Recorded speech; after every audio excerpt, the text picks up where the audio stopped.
Et voilà, ce soir, très chers amis, je vais profiter de quelques rares moments où la télévision fonctionne correctement. Nous avons du miaou et un produit X. Laissons le chat choisir. Allez, il est trop bête, virez-le-moi, virez-le-moi. J'atteignais l'âge de 8 ans tout en restant très innocent. Et papa se faisait du mouron pour moi. Il décida de m'expliquer en se basant sur les merles et les pies. J'ai dit pourquoi les pies? Il a dit la ferme et assieds-toi. Écoute donc, tu te rappelles, l'oncle Ray, et ce pique-nique dans la forêt quand il fila dessous les bois avec tante Emma?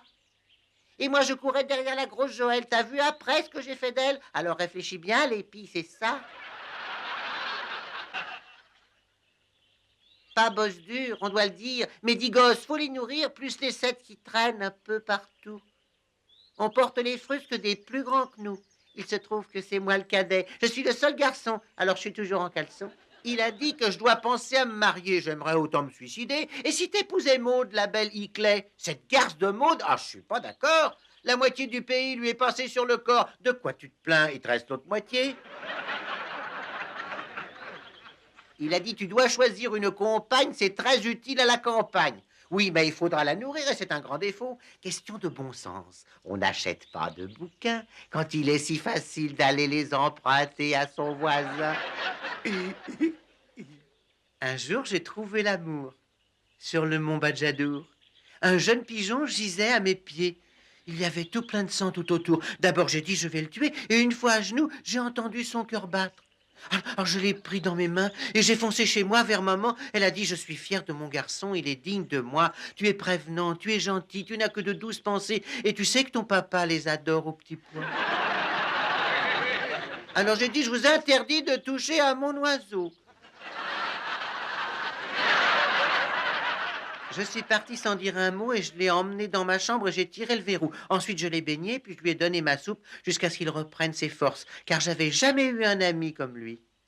Je lui ai appris des tours, comment battre les cartes et piquer un bâton, et les filles du village lui apportaient plein de graines en toute saison.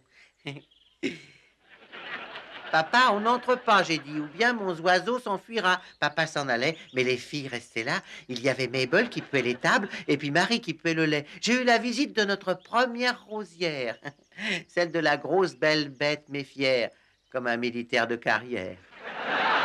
Elle a les plus grosses moustaches que j'ai jamais vues.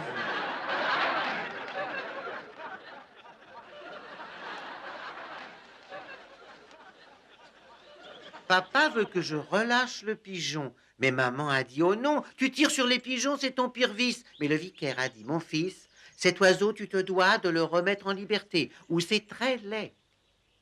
Un matin, je suis sortie très tôt, avec dans mes bras mon oiseau. Et j'avais une envie de chialer. Je l'ai bien caché, je lui ai caressé les yeux. Sorti de mes mains, il a filé vers les cieux. Je le regardais planer. Ensuite, il s'est reposé et hop, le voilà qui repart tout droit. Je le regardais en croyant qu'il voulait revenir près de moi. Et puis, il a piqué et fait juste sur mon nez.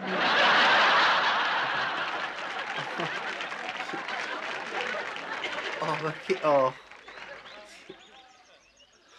Drôle de façon de me dire adieu. Et encore heureux de m'intéresser aux pigeons et pas aux bœufs.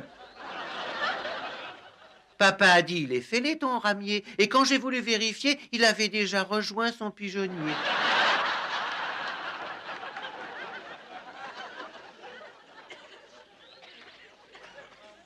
Papa a dit, je sais que tu regrettes ton copain, mais il y a une fin à tout chagrin. Tu vas te marier et tu auras des petits à ton tour un de ces 4 matins. Mais j'ai une autre chose en tête. Parce que cette gentille petite bête a conduit 18 donzelles dans ma petite chambrette. Alors si quelqu'un veut se séparer d'un cacatoès ou d'une corneille, sachez que je suis prêt à les prendre en pension, des fois que ça en ramènerait d'autres à la maison.